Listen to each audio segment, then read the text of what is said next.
What's wrong?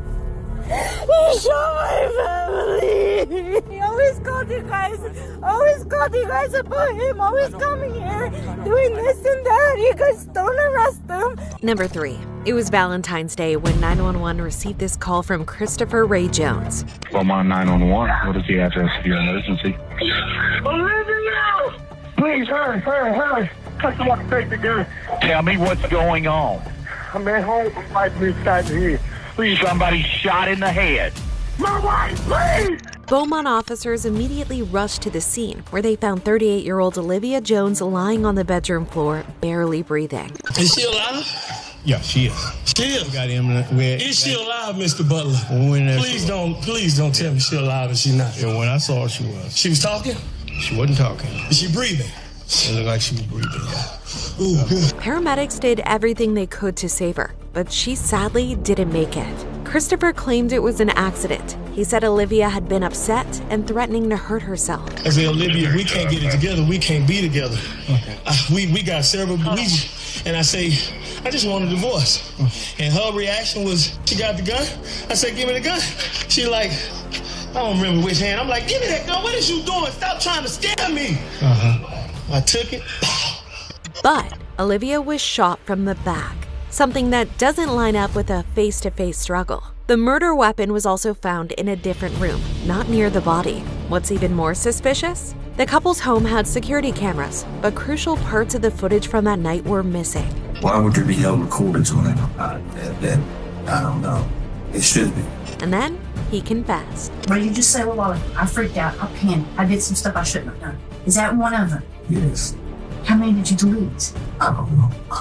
Okay.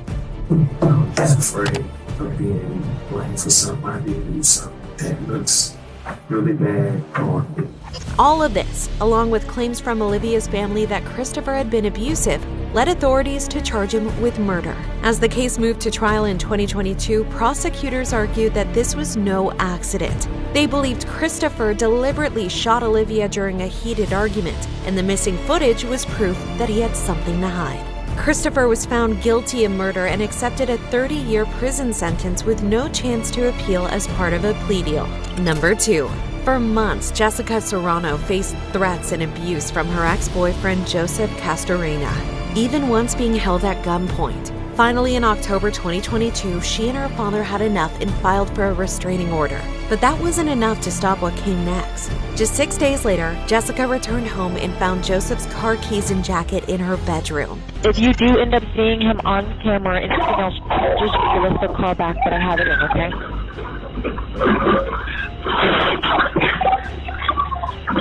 What's going on, Jessica? Oh my God! There's shots fired at my house! And in just moments, 4 people were dead. Jessica's father, her twin sister, her brother-in-law, and a tenant who lived on the property. Before Joseph turned his attention to Jessica, she managed to escape. He tried to chase her, but police arrived just in time to stop him from doing even more harm. Okay, come back here. All right, I'm in contact with female. What's wrong?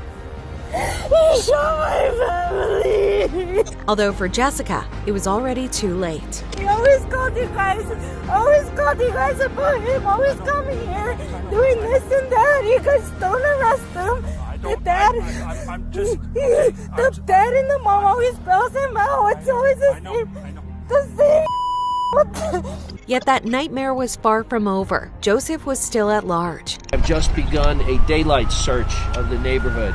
We even had drones up in the air at first light, and we're now doing a thorough search of the immediate neighborhood because we are concerned and want to find the subject. With the help of family, Joseph ran away to Mexico and eluded authorities for almost 2 months. But in December 2022, he was finally caught and brought back to Colorado. 2 years later, a jury found him guilty on all charges, and he was sentenced to life in prison without the possibility of parole. Number 1. In March 2005, 22-year-old Inga Lotz was found brutally murdered in her apartment in Stellenbosch, South Africa. There was no sign of forced entry, which led authorities to believe that the murderer was someone close to her. And suspicions quickly fell on her boyfriend, Fred Vanderwijver. Detectives found a bloody shoe print at the scene that matched his shoe, along with his fingerprint on a DVD cover that Inga had rented the morning of her death. Shortly after, he was arrested and charged with her murder. But in court, things started to fall apart. International forensic experts discredited the shoe print evidence, suggesting that investigators likely had fabricated or mishandled it. Other evidence also proved unreliable or circumstantial, and in 2007, Fred was found not guilty. Following his acquittal, he sued the police for trying to frame him, but that case was later overturned. Meanwhile, Inga's family remains convinced that Fred is their daughter's killer and has continued to pursue civil action. But to this day, no one has been convicted of Inga's murder, and her case remains one of South Africa's most infamous cold cases.